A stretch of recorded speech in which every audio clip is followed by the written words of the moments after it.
Oke, baik. Assalamualaikum warahmatullahi wabarakatuh. Selamat malam, salam sejahtera untuk kita semua. Pada kesempatan kali ini kita akan belajar tentang bagaimana cara membuat aturan kepegawaian. Nah, biasanya ketika kalian bekerja di suatu perusahaan dan posisi kalian di bagian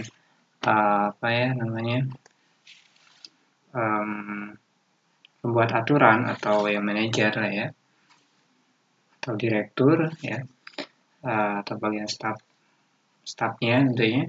Nah, kalian harus bisa membuat aturan kepegawaian. Nah, di sini tuh bisa aja manajer SDM ya, yang biasa merekrut, ya. Dia juga harus bisa membuat aturan kepegawaian. Nah, kalau kita lebih singkatkan lagi, aturan ini biasanya dibuat oleh HRD, oke ya, tim HRD tentunya. Nah, oke, untuk aturan kepegawaian. Di sini pertama mungkin ada bab 1 tentang maksud dan tujuannya. Nah, di sini ada maksud dan tujuan. Maksudnya itu apa sih? Tujuannya untuk apa sih gitu kan? Dibuatnya aturan kepegawaian ini. Oke, misal apa nih? Peraturan kepegawaian ini merupakan rangkuman dari seluruh peraturan kepegawaian di perusahaan apa, misalnya. Seperti itu. Pokok-pokok peraturan kepegawaian adalah peraturan lengkap yang dibuat secara tulis oleh perusahaan yang membuat syarat-syarat kerja, hak dan kewajiban masing-masing pihak dan tata tertib perusahaan tentunya yang bersifat mengikat seluruh pegawai. Nah, diadakannya itu tujuannya apa? Pertama, mengikat pegawai ya. Dibuatnya aturan kepegawaian itu. Dan tujuan dan maksudnya adalah mengikat pegawai ya, muat syarat-syarat kerja ya, kewajiban masing-masing pihak ya. Pihak itu maksudnya pegawai situ.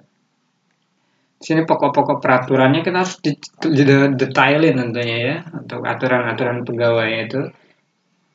Misal peraturan kepegawaian, ketentuan yang disusun dan disahkan oleh direktur ya, sebenarnya yang memiliki perusahaan. Mengatur bagaimana mengatur mekanisme, sistem dan prosedur pengolahan ya, pengolahan perusahaan. Tujuannya untuk apa sih ya? Yang tadi kan maksud tadi kan untuk mengikat ya, intinya untuk mengikat. Tujuannya untuk apa gitu ya?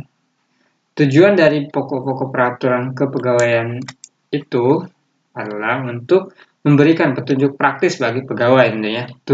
Tujuannya itu memberikan praktis, petunjuk ya, petunjuk bagaimana masuk di jam berapa ya. Terus dijelasin juga dari waktu kerja, terus lagi misalnya waktu kerja libur, terus lagi ada lemburan juga, ada PHK juga, pesangon juga, istilahnya seperti itu. Nah,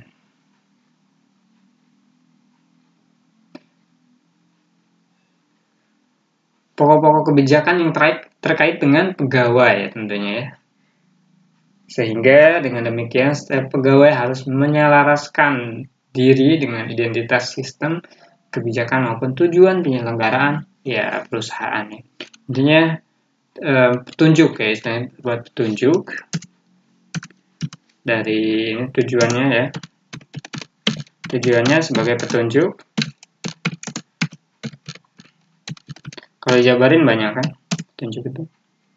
Terus lagi menjelaskan landasan pokok serta sistem pelaksanaan ya.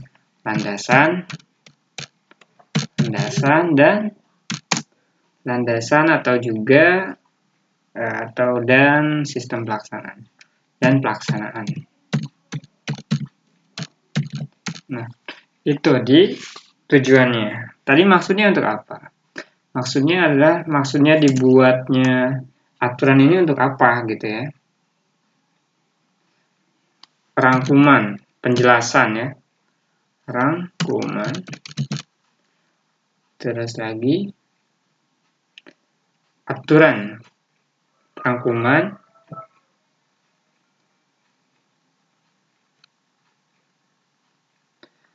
peraturan kepegawaian.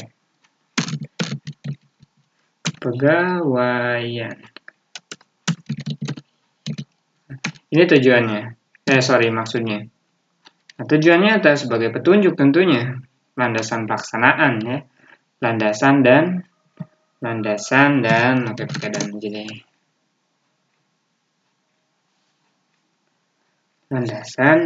sistem pelaksanaan. Sistem itu apa? Sistem itu adalah aturan ya, atau suatu peraturan, itu sistem. Gitu. Terus ada apa lagi? Ya, tujuannya itu apa lagi? Sistemnya apa? Hubungan kerja ya antara perusahaan ya dan kewajiban pegawai, serta persyaratannya untuk menjadi pegawai ada di sini juga harusnya itu ya. Kita tambahkan hubungan kerja,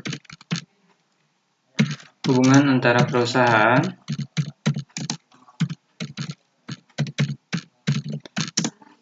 hubungan antara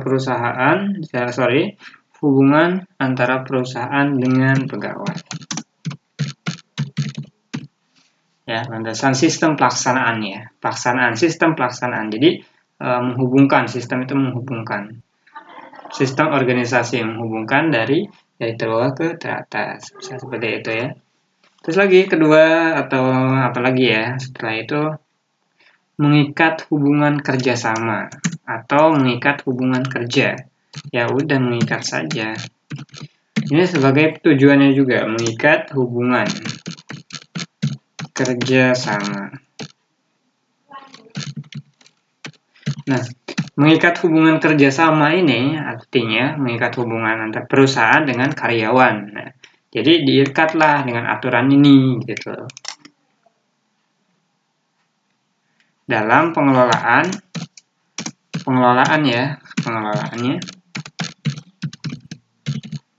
dalam pengelolaan kegiatan perusahaan.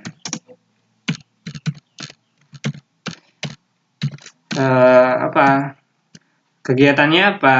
Kegiatannya perusahaannya apa dulu? Ya, misal perusahaan produksi barang ya, yaitu membuat barang. Berarti pegawainya membuat barang. Dan ada aturannya masuk kerja jam berapa ya, untuk mengikat hubungan kerjasama. Gitu ya. Terus lagi berarti tadi kan ini pasal 1 ya. Nah, itu bab 1 itu atau pasal 1.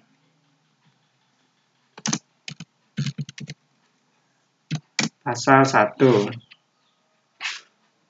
Bab 1 ini maksudnya diumumkan saja. Umum ya. Bab 1 tentang umum, landasan umum. Nah, sekarang ada masuk ke pasal keduanya. Nah, kira-kira apa untuk pasal kedua? Pasal kedua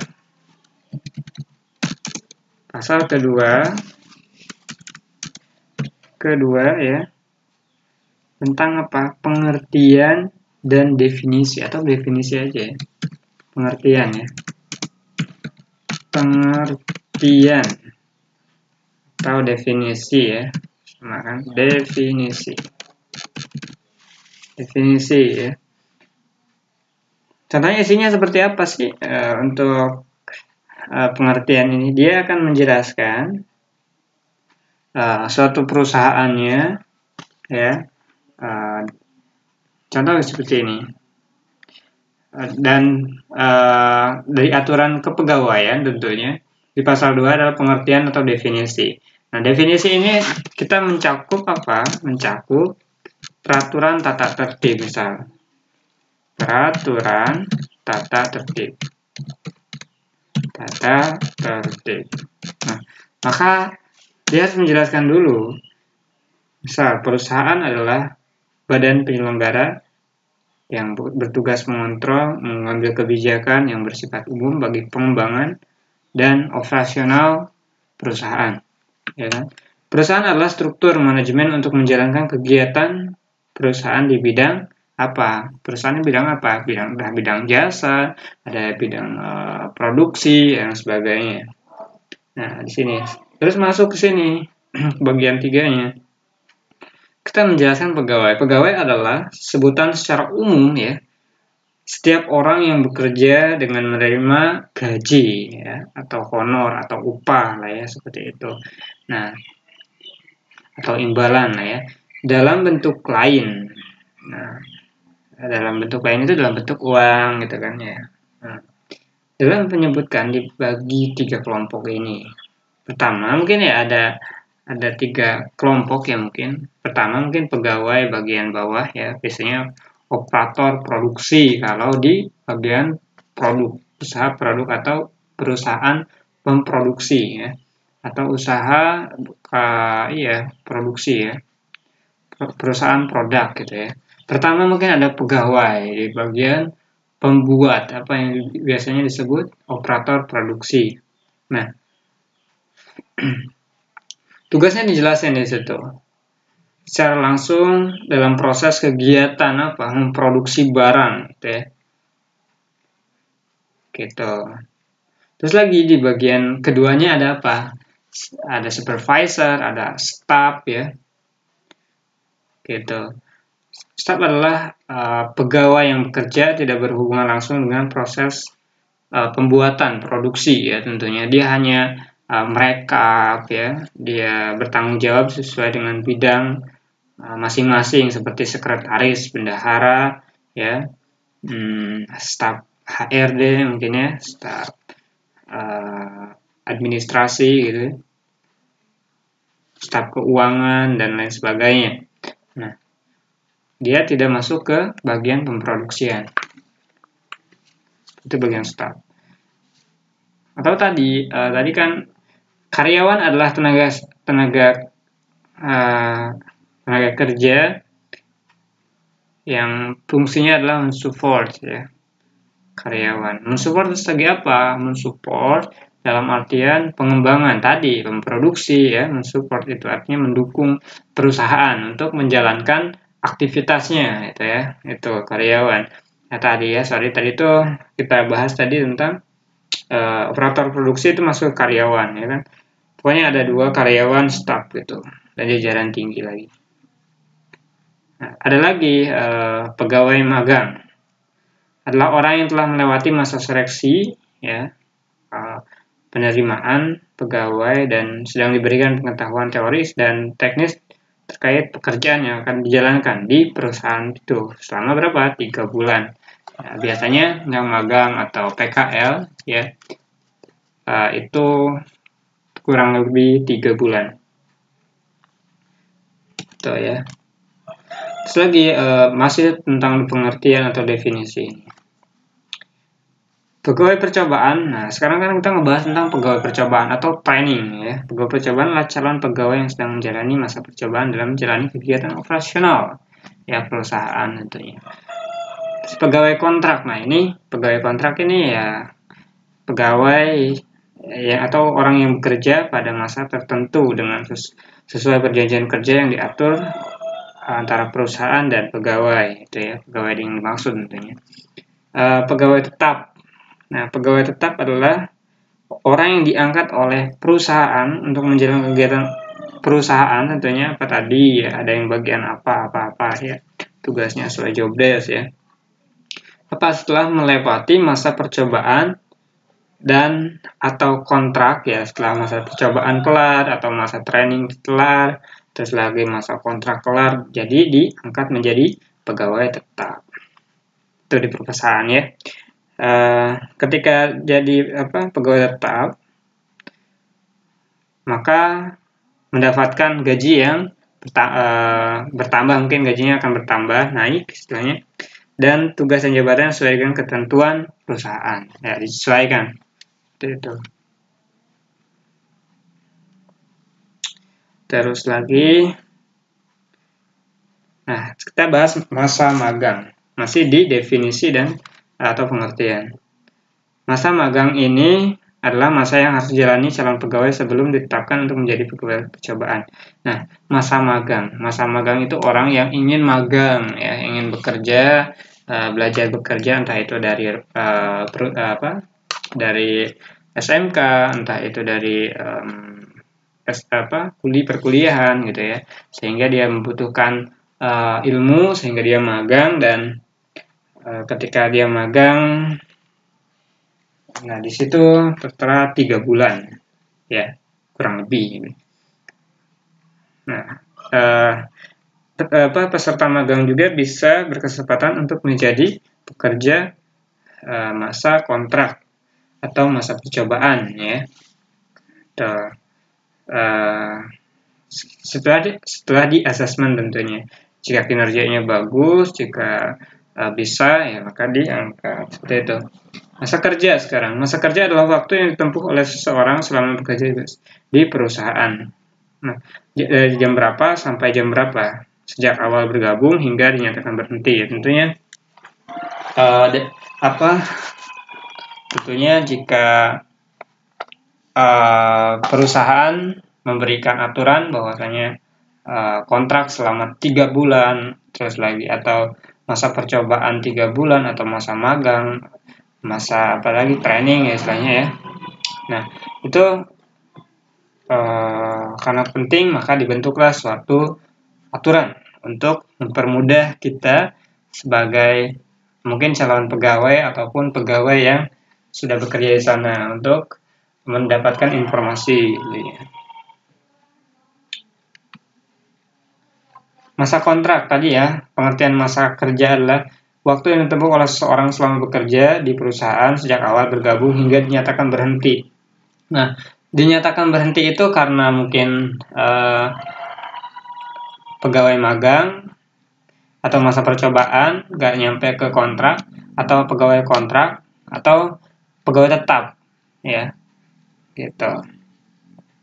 Masa kontrak adalah waktu yang ditentukan dalam menentukan waktu kerja pegawai kontrak yang lamanya 1 tahun atau dapat ditambah 1 tahun kembali. Nah, untuk pegawai kontrak itu selama 2 tahun, ya, maksimal 2 tahun. Sekarang masih di definisi dan atau di pengertian hari dan jam kerja. Nah, hari dan jam kerja adalah ketentuan waktu yang ditetapkan di mana pekerja ditetapkan untuk berada dan melakukan pekerjaan. Oke. Pertama, hari libur adalah hari yang ditentukan untuk tidak bekerja menurut aturan yang ditetapkan perusahaan. Misal hari apa? Disesuaikan, hari Minggu misal libur gitu ya. Sesuai dengan kebijakan perusahaan. Jam istirahat adalah jam di luar jam kerja yang waktunya telah atau akan ditetapkan oleh perusahaan. Misal jam berapa nih aturannya? Aturan istirahat ya, misal start jam 12 sampai jam 2 atau jam 1 gitu ya. Karyawan atau karyawan dari jam 12 sampai jam 1 misalnya seperti itu. Di perusahaan siapa pemimpin yang tertinggi? Direktur ya. Direktur adalah pimpinan tertinggi yang berada di lingkungan perusahaan yang bertanggung jawab terhadap jalannya operasional perusahaan. Dia pemimpin yang tinggi sebenarnya seperti itu.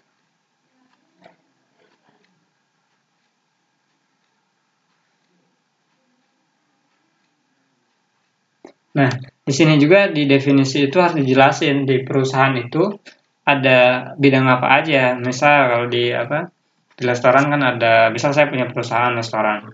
Nah, di restoran itu ada bidang pelayanan, dapur, dan keuangan. Nah, di situ harus dijelasin bahwasanya ada bagian atau divisi apa saja. Misal divisi keuangan adalah jabatan khusus di bawah manajer keuangan, istilahnya seperti itu.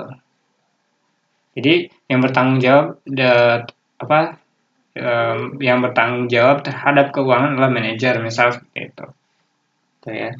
Terus lagi tadi apa? Keuangan, pelayanan ya. Terus lagi ada dapur ya. Siapa yang bertanggung jawabnya? Itu ya.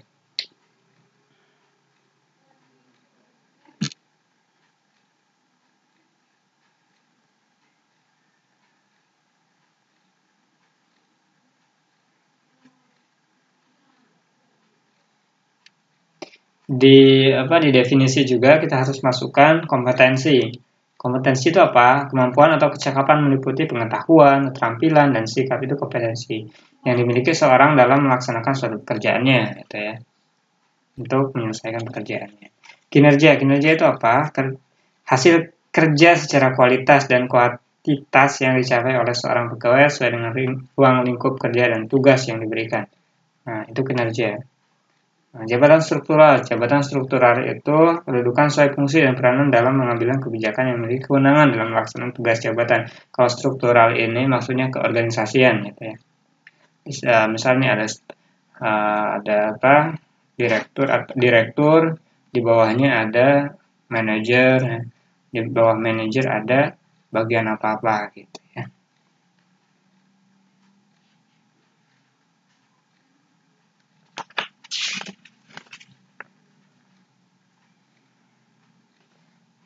Terus lagi kita juga harus menjelaskan di pengertian dan definisi itu mengenai golongan. Ya misal di perusahaan itu ada golongan, kalau di PNS nih golongan 1, golongan 2, golongan 3 itu ya. Terus ada ruang tingkat yang menunjukkan tinggi rendahnya seorang pada suatu golongan tertentu yang dapat naik secara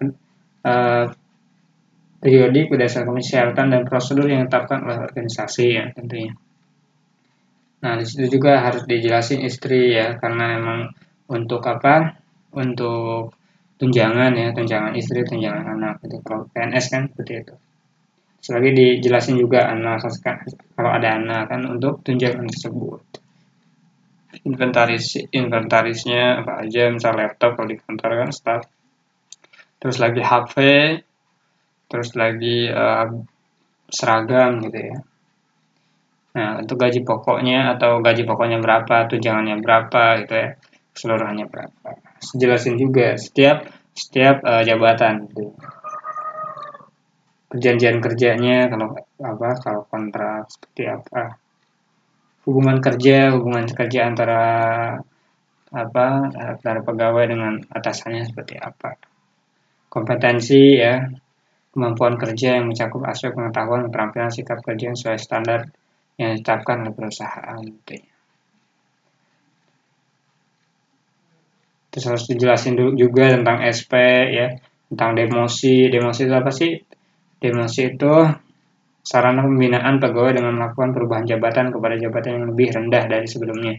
Tuh ya, misal dia nggak bisa di bagian A, maka kita masukkan ke bagian B. Atau di demosi. Demosi itu ke jabatan yang paling rendah. Terus ada SP juga, kita harus membahas di situ di peraturan di pengertian atau definisi.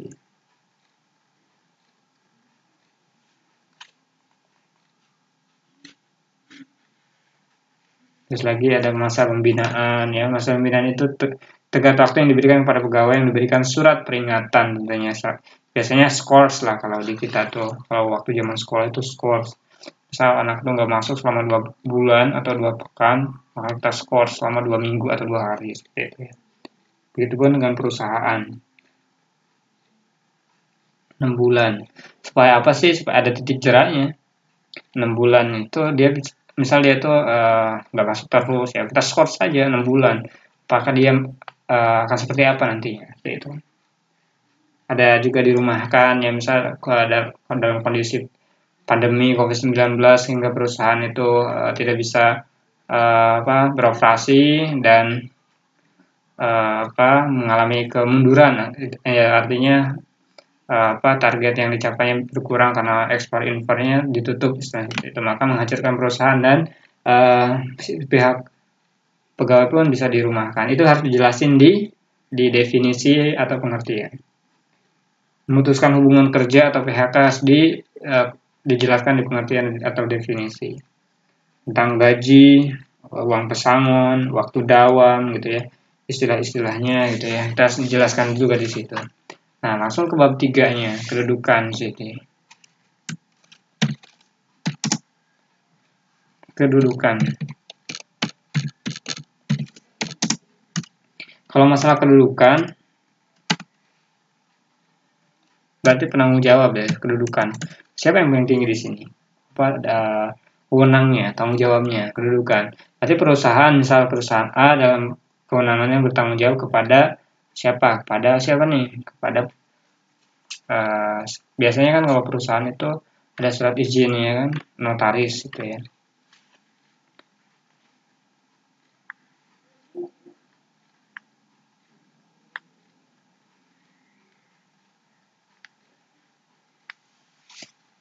Setelah kedudukan ada namanya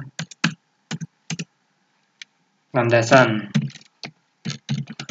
Nah, landasan ini kenapa kita bikin pedoman ini? Kita bikin aturan ini. Landasannya apa? Untuk apa gitu ya?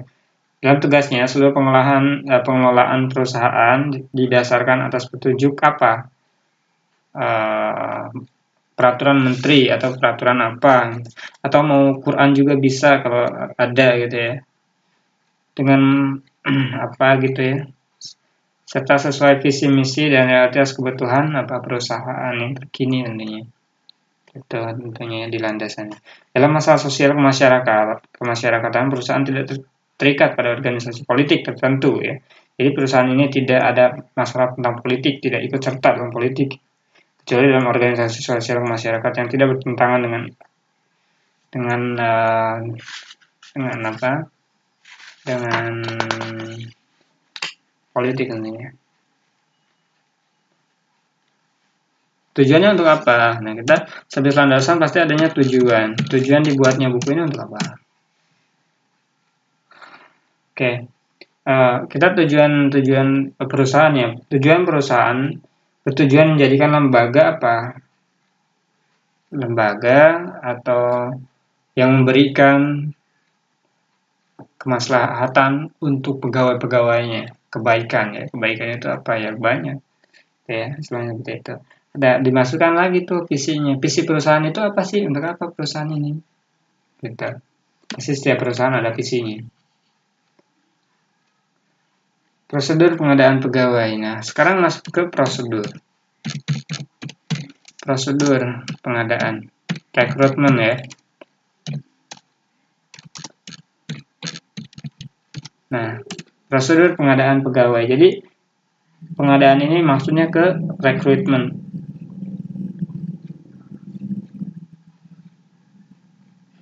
Pengadaan pegawai perusahaan didasarkan pada daftar rencana kebutuhan pegawai yang dibuat oleh manajer HRD misalnya seperti itu. Atas usul permintaan dari siapa? Dari direktur.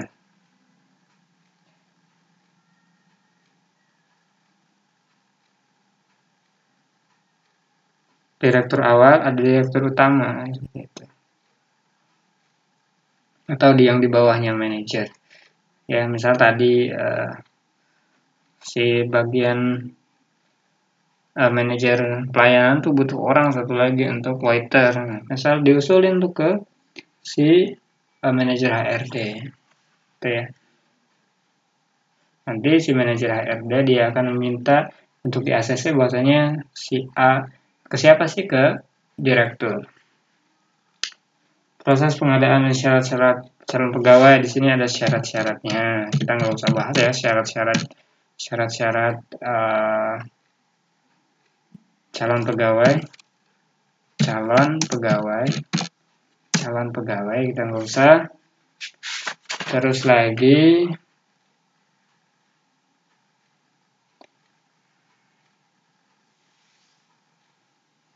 sistemnya sekarang kita bahas tentang sistem.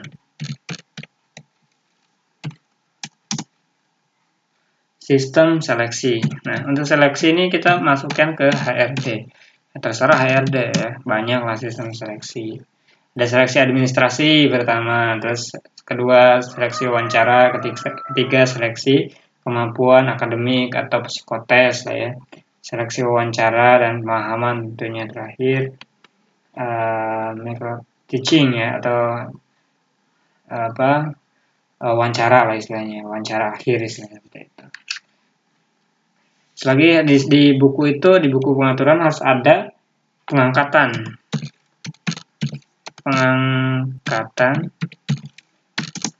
pegawai ya, atau langsung aja status tunjangan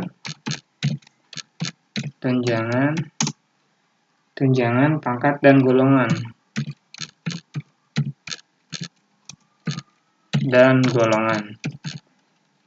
Nah, kalau mengenai pangkat dia apa sih? Misalnya dia sebagai manajer misalnya ya, statusnya dia apa? Dia udah nikah apa belum? Kalau udah nikah dia ada tunjangan anak, tunjangan istri ya. Kalau belum ya nggak dapat status itu ya, tunjangan.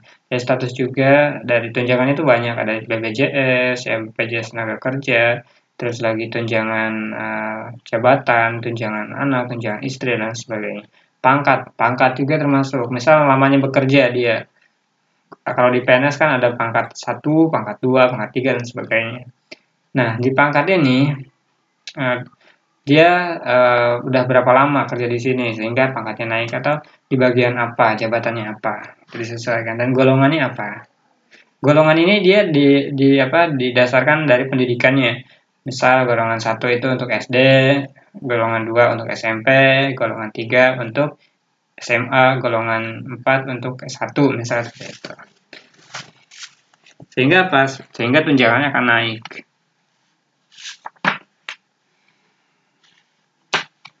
Nah, itu harus dijelaskan secara detail ya. Mengenai status pegawai, di situ ada status pegawai itu ada kontrak tadi kan. Status pegawai itu ada kontrak ya, pegawai tetap, dan training ya, percobaan. Nah, untuk tunjangan atau gaji ya, gaji tenaga kerja, itu ada tunjangan jabatan, tunjangan keahlian, tunjangan keluarga, tunjangan kinerja, tunjangan kesehatan, biaya lain-lainnya ya, ada lagi di situ. Nah, jika udah menjadi pegawai tetap, maka tunjangannya nambah lagi.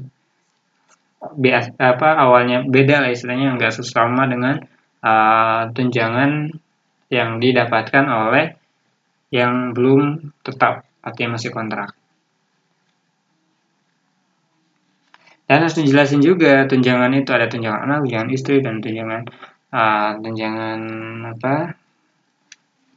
keluarga itu tunjangan anak, tunjangan istri, tunjangan jabatan itu harus dijelasin. Misal tunjangan jabatan akan naik sebulan sekali, 2 bulan sekali, atau 1 tahun sekali, 2 tahun sekali dan sebagainya. Tunjangan jabatan, tunjangan anak minimal berapa anak, atau 1, 2, 3, atau ada batasnya atau enggak gitu, atau unlimited seperti itu. Tunjangan istri ya, istrinya berapa gitu ya. Biasanya ada tunjangan kesehatan yang BPJS ya. Nah, pangkat golongan ya, golongan 1, 2, 3, dan sesuai tadi yang sudah saya jelaskan, bahwasanya golongan itu dari pendidikan. Misal golongan 1 kita ambil SD, golongan 2 SMP, golongan 3 SMA, golongan 4 apa gitu ya, plus 1 misalnya gitu. Nah, sekarang masuk ke demosi. Mutasi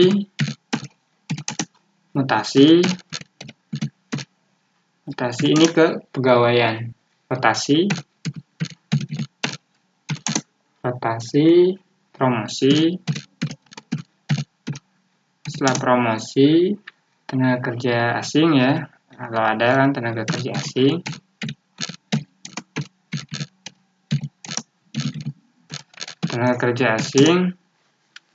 Terus lagi kewajiban umum, ya. Ini umum, ini keseluruhan. Demosi, kita bahas tentang demosi. Demosi itu apa? Demosi itu adalah perubahan jabatan, artinya pergeseran jabatan. Tadinya jadi A ke B gitu, itu demosi. Dia jabatannya nurun, itu demosi. Misal dia jadi staf malah jadi operator produksi karena dia tidak sanggup untuk jadi staf gitu ya. Mutasi itu dia meningkat ya. Dia peningkatan jabatan. Peningkatan jabatan dari tadi contoh dari operator produksi dia jadi staf atau jadi manajer, jadi direktur dan sebagainya. Itu mutasi ya. Mutasi. Rotasi. Nah, rotasi itu perubahan secara umum. Rotasi itu perubahan struktural. Misal awalnya kan strukturnya gitu. Ada misal di restoran itu ada kepala restoran, terus ada divisi atau bidang pelayanan, bidang dapur, bidang keuangan. Nah, ditambahin lagi bidang rekrutmen atau HRD gitu ya. Nah, tentunya harus ada demosi di situ atau rotasi. Untuk apa? Untuk menyesuaikan organisasi. Nah, rotasi ini adalah sama seperti mutasi, dia juga. Cuman di sini lebih ke objektif dari manajemen perusahaan terhadap kinerja seorang pegawai dengan melihat pada aspek kebutuhan organisasi, peningkatan efektivitas, kebutuhan SDM, rotasi pegawai dilakukan atas dasar right man on the right job gitu ya. Rotasi pegawai dapat dilakukan sebelum masa jabatan yang didudukinya saat itu berakhir. Ya. Jika misal nih 1 tahun dia jadi bagian operator, dia taikin karena perusahaannya merubah rotasi strukturalnya, maka dari operator itu dia naik jadi staf atau jadi apa gitu. Karena perubahan struktural. Ini tentunya di asesmen juga. Sama lah seperti mutasi. Promosi ini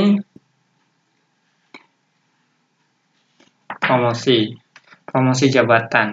Nah, misal kita dipromosikan oleh atasan kita untuk dijadikan sebagai asistennya dia dari tadinya operator diangkat tuh, seperti itu dipromosikan oleh dia, gitu ya. Tenaga kerja asing. Nah, di sini juga harus dijelaskan tenaga kerja asing itu seperti apa, gajinya seperti apa, terus bagaimana kerjanya, gitu ya. Nah, perusahaan mengerjakan warga negara asing pendatang sesuai dengan kebutuhan perusahaan lengkap dengan izin kerjanya, harus ada izinnya, harus ada surat-suratnya lengkap seperti itu ya. Nah, kewajiban umum pegawai mentaati peraturan tentunya ya, junjung tinggi kehormatan nama baik perusahaan, menegakkan kebaikan tentunya, saling menjaga ya, jaga rahasia, membela nama perusahaan, kita harus bisa membela gitu ya. Kewajiban umumnya banyak dan sebagainya, banyak ya, harus dijelasin itu banyak banget. Terakhir adalah tidak bersikap tegas, adil dan bijaksana kepada seluruh staf dan bawahannya, itu untuk si atasan. Ketentuan waktu kerja dan libur. Nah, sini harus dijelasin juga libur dan kerja atau waktu kerja lah istilahnya. Nah, di situ dijelasin tanggung jawab yang diberikan perusahaan kepada pegawai mengikat waktu seluruh 1 kali 24 jam. Misal 24 jam untuk security tentunya. Set ya, kalau 1 kali 24 jam. Misal jam kerja umum atau dawam dari jam 8 sampai jam 17 ya. Dengan 1 jam istirahat, kecuali untuk bagian tertentu ya, misal security dan sebagainya. Security kan beda lagi. Misal dibedakan antara manajer, staf, operator produksi ya, di antara masuk jam kerjanya.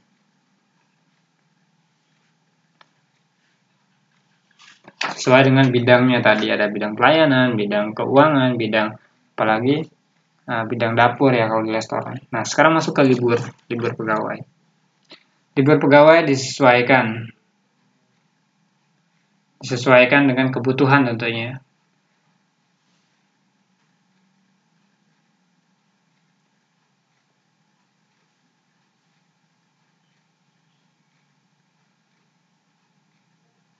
Setiap pekan itu aturannya berapa hari liburnya.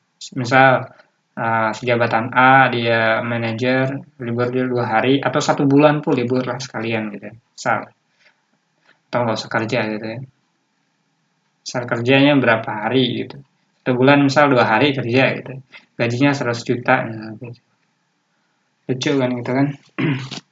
Terus lagi di libur pegawai itu dijelasin bagian operator produksi liburnya kapan gitu ya. Bagian staff, bagian manajer, bagian direktur ya.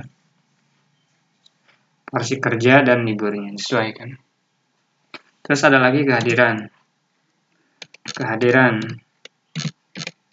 Nah, kehadiran ini berapa hari kerja atau apabila pegawai berhalangan kerja atau sakit ya atau ada urusan lain atau mendadak sakit atau musibah ya,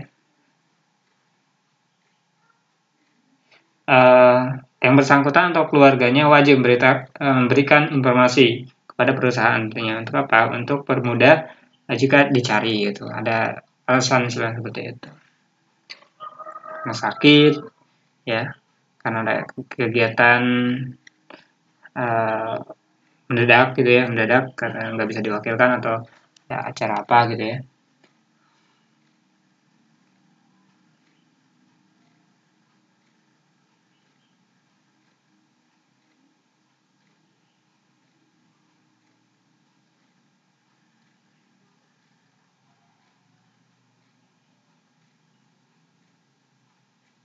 Nah, biasanya perusahaan jika memang tidak hadir maka tidak dibayarkan gajinya. Ya. Nah, jadinya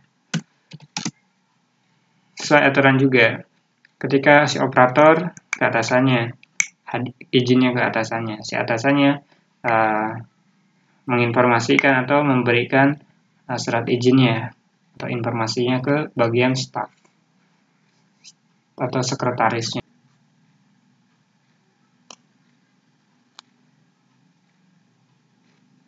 Setiap pegawai harus mengisi absensi ya. Biasanya ada fingerprint ya, menempel kita tinggal pasang jempol udah kelar atau pasang jari ya istilahnya.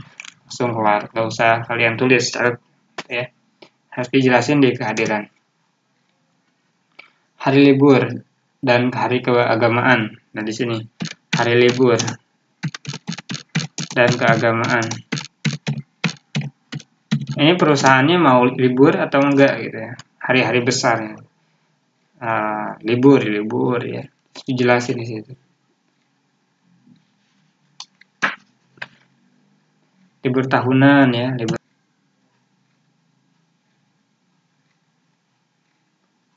Tugas dinas ya. Di sini harus ada juga tugas dinas. Misal tugas dinas ke luar kota, misal bagian manajer. Tugas dinas ke perusahaan cabang misal. Nah, dia difasilitasi apa aja di situ, entah itu mobil ya, terus lagi uang ya untuk perjalanan dan sebagainya. Adalah haknya ya. Intinya ada surat juga di situ, surat dinas, tugas dinas. Terus lagi ada izin dan cuti. Ini izin dan cuti ini misal izin apa ya, izin menikah, cuti karena hamil ya. Terus lagi izin karena sakit, ada yang meninggal dan sebagainya.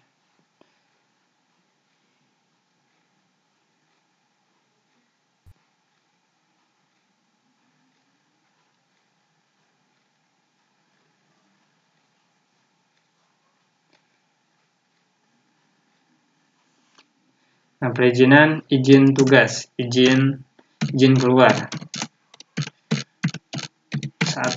saat tugas, saat kerja lah ya, di jam kerja ini, di jam kerja. Nah, apa prosedurnya seperti apa?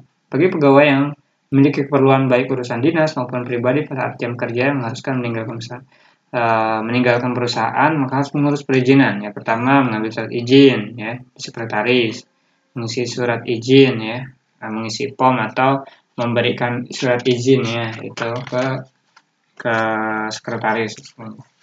Harus mendapatkan izin membawa surat izin tersebut ke security ya. Jadi dikasihkan ke security, bahwasanya nggak keluar.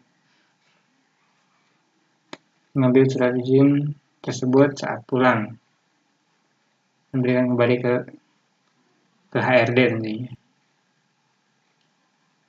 Terus lagi ada inventaris dan peralatan kerja.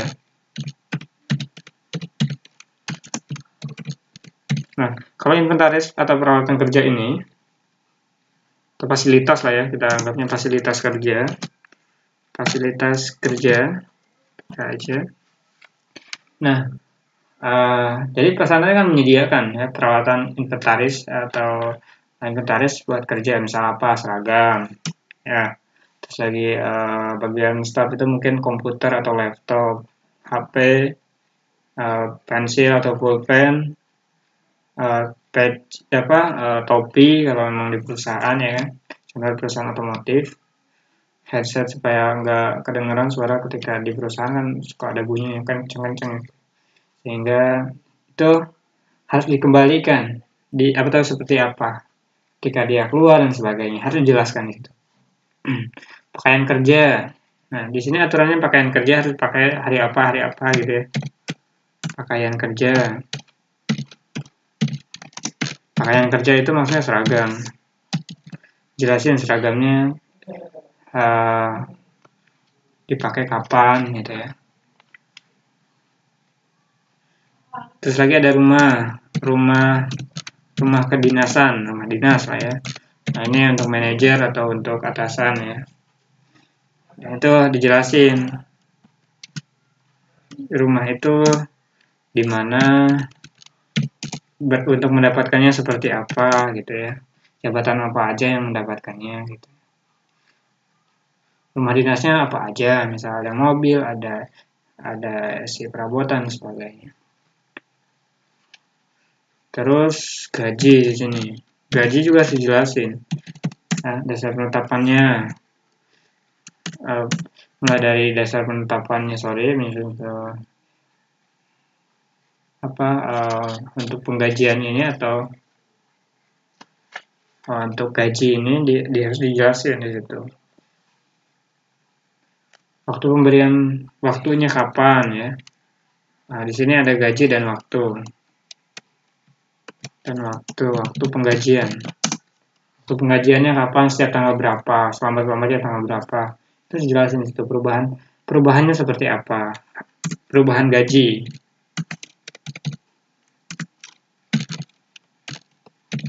Perubahan gajinya nih, perubahan gaji ya. Misal dari status pernikahan, perubahan status pendidikan ya, kenaikan pangkat, golongan, perubahan status keluarga, mutasi atau demosi ya. Terus lagi golongan. Nah, itu ya, pendidikannya tadi tambahkan. Atau jabatannya tinggi, naik jabatan dan sebagainya.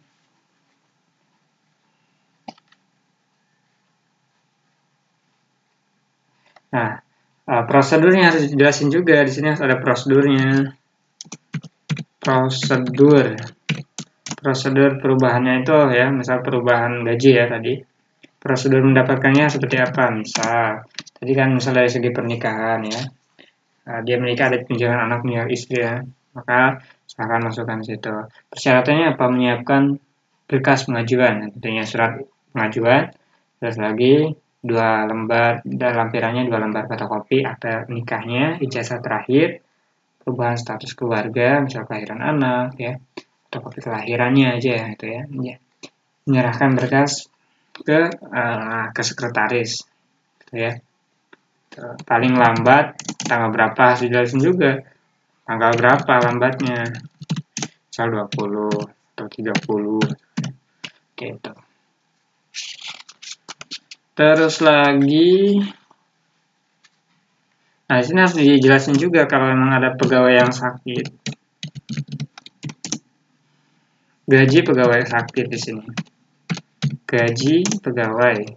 Nah, gaji pegawai sakit, misal sakit. Nah, kalau sakit itu dibayarkan 100% misal dari take home pay-nya ya. Atau ketika dia masih sakit di bulan pertama dia masih mendapatkan gaji utuh ketika pegawai itu sakit, di bulan kedua dibayarkan 75% dari gaji, bulan ketiga dibayar 50%, untuk selanjutnya setelah itu kan dengan kebijakannya, karena memang nggak masuk kan, nggak bisa, sakitnya udah 3 bulan gitu ya. Setiap ini diambil 25% untuk gajinya. Terus lagi ada aturan indisipliner, aturan indisipliner, disiplin atau indisipliner ya. Indisiplin ya. Nah, disiplin ini maksudnya apa? Di sini harus dijelasin ketika disiplin, aturan indisipliner itu tidak disiplin masuk kerja. Misalnya ada aturannya, ada bermacam-macam, ada pelanggaran ringan ya, pelanggaran sedang, pelanggaran agak berat sampai dengan paling berat ya. Ntar itu di PHK nantinya, atau SP lah ya, ini tuh anggapannya, peringatan. Rincian tindakan indisipliner, ya, misal datang telat ya, rincian pekerjaannya, rincian disipliner. Rinciannya apa? Rincian indisipliner. Nah, indisipliner atau pelanggarannya itu apa aja? Misal datang telat, mengabaikan kebersihan ya, misal datang kotor ya, tidak memakai pakaian ya, tidak memakai pakaian seragam gitu, kayak memakai kaos istilahnya, tidak hadir ya, tidak hadir kerja ya, tidak melaksanakan aturan piket ya, dawam, dia ketika jam dawam dia malah keluyuran gitu, intinya malah asik jajan gitu di waktu jam, malah jajan-jajan itu nggak jelas gitu ya, di waktu kerja malah jajan gitu ya. Merusak atau mengubah atribut ya, merusak, merobek gitu ya. Atribut itu seragam dengan sengaja tentunya, kalau tidak sengaja ya mungkin nggak apa-apa. Kelompok B misal apa gitu ya, pokoknya aturannya itu disusun aja sesuai dengan posisinya. Apalagi ya sini, sanksi ya,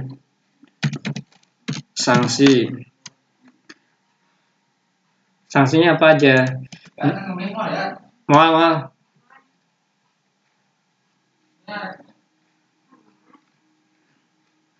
Misal sanksinya itu teguran secara lisan. Nah, ini teguran ini biasanya dari atasan ya, dan atau HRD-nya, teguran. Sanksi ya. Peringatan, surat peringatan 1, 2, 3 udah out gitu ya. Atau demosi, mutasi atau demosi, seperti itu, rotasi. Surat peringatan terakhir ya, SP3 ya. Pemberhentian memutuskan hubungan kerja atau PHK, itu saksinya pemberitahuan dengan proses hukum kepolisian. Pemberhentian dengan proses hukum kepolisian, misal ini ada tindakan tidak terima atau perkelahian ya, maka silakan berhentian dengan proses hukum aja, karena mungkin nggak bisa kalau kita proses dengan aturan perusahaan, karena itu menyangkut hukum kalau udah nonjok dan sebagainya. Itu ya mengenai tahap pemberian sanksi. Ini sesuai dengan porsinya tadi. Ada apa? Sanksi ringan, berat, sangat berat, dan sebagainya. Tadi udah saya jelasin. Misal SP1 dijelasin juga ya, pelanggaran ringan SP1 gitu ya. PHK gitu ya. Berat itu PHK dan sebagainya. Jelasin juga di situ. Terus prosedur pembuktian kesalahan. Misal dia salah. Nah, dia harus memberikan bukti kesalahan itu. Misal dia salah nih, korupsi lah, misal uang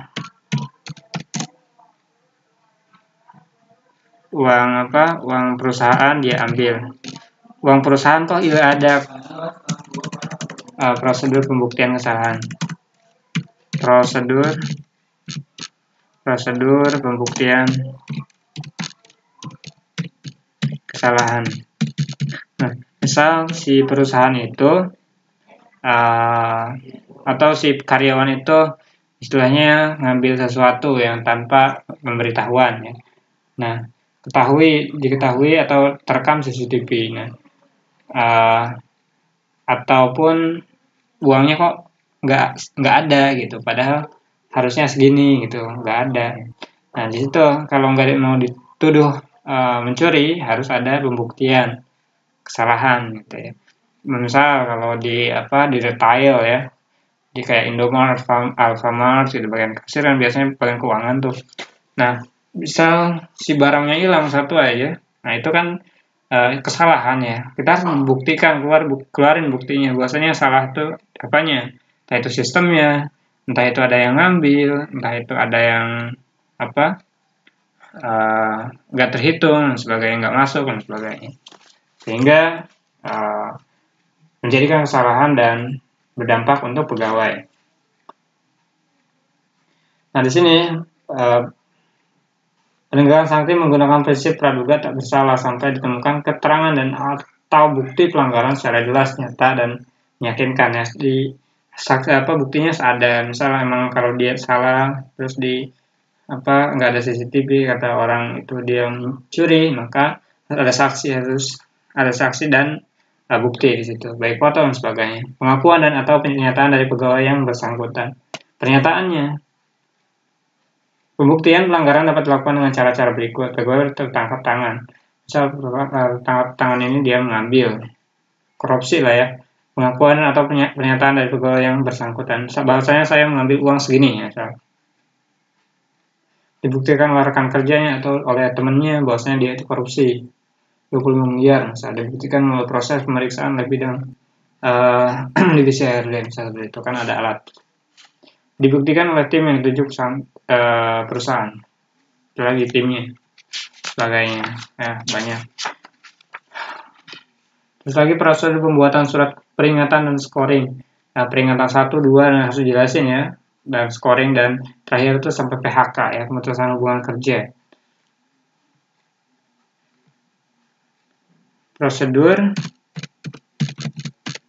pembuatan surat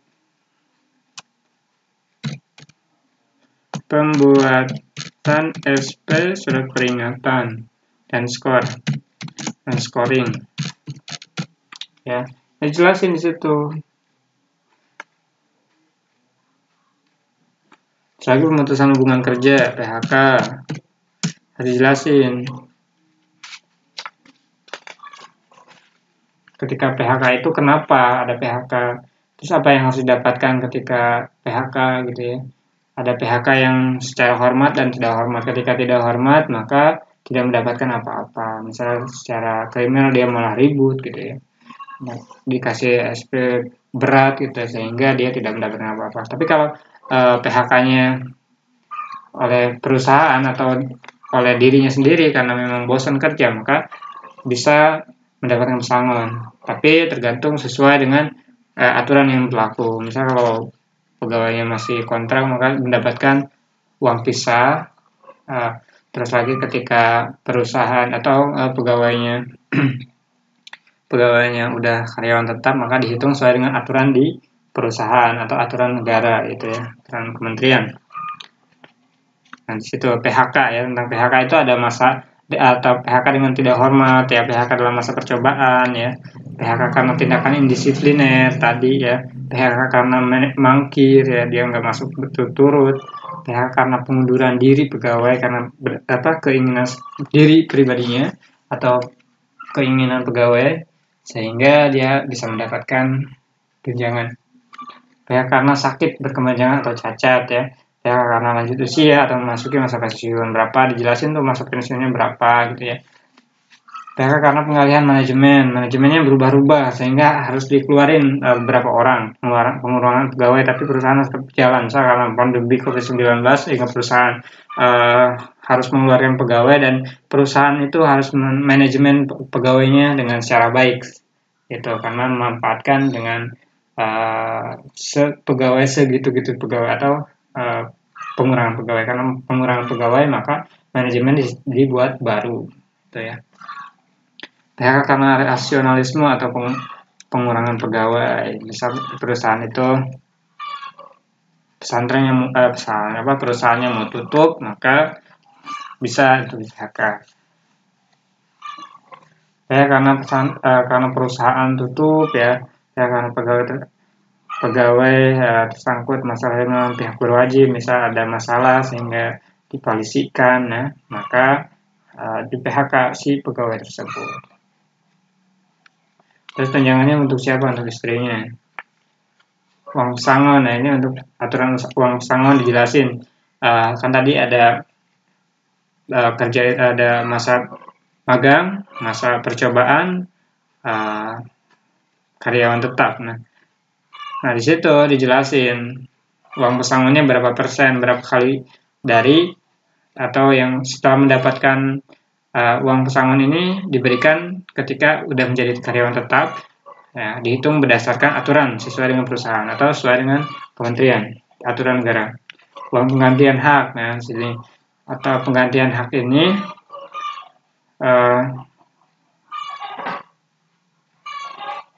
penggantian hak, gitu ya. Misal orang yang mau di PHK ini dia udah mendapatkan rumah dinas, gitu ya, maka diganti uang haknya, ya, rumah dinas diambil, uangnya dikasih sesuai dengan aturan perusahaan.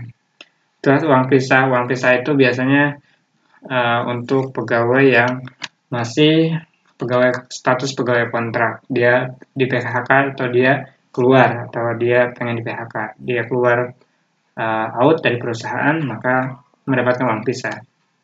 Surat keterangan pengalaman kerja, di terakhir adalah surat pengalaman kerja. Paklaring, pengalaman kerja. Nah, paklaring ini diberikan kepada pegawai yang di PHK yang mengundurkan diri, ya. Nah, harus ada juga prosedur penyelesaian keluhan. Prosedur penyelesaian keluhan atau konflik, ya. Prosedur penyelesaian keluhan atau konflik. Misalnya si pegawai ini dia ngeluh, gitu ya, karena gajinya kecil, nggak naik-naik, ya, sehingga dia ngeluh dan menghambat suatu operasional perusahaan. Nah, perusahaan bahwasanya menyadari bahwasanya pasti manusia itu memiliki keluhan karena memang manusia itu makhluk sosial yang memiliki kebutuhan, ya kan. Nah, pertama harus menyampaikan ke siapa? Harus dijelasin itu prosesnya. Dia harus menyampaikan persoalan atau keluhannya itu kepada atasannya. Atasannya dia akan atau ke manajernya atau ke atasannya atau supervisinya. Supervisinya akan memberikan informasi atau keluhan tersebut kepada manajer atau langsung diundang manajer langsung. Terus pihak keduanya juga tidak mendapatkan titik temu, maka langsung ke HRD-nya saja. Atau jika tidak bisa, maka tidak mendapatkan titik temu juga mengenai persoalan atau keluhan itu, maka diselesaikan sesuai dengan kesepakatan dengan siapa? Dengan direkturnya, ya.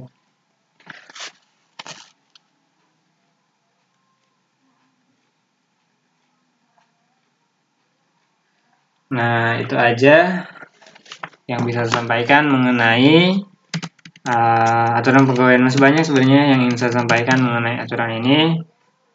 Itu aja yang bisa saya sampaikan mengenai aturan kepegawaian, ya. Mungkin ini yang saya buatkan sedikit judulnya untuk kalian buat buku aturan kepegawaian perusahaan. Nantinya ketika kalian bekerja, maka silahkan buatkan. Dan itu aja yang bisa saya sampaikan mengenai aturan kepegawaian. Terima kasih dan semangat buat kita semua.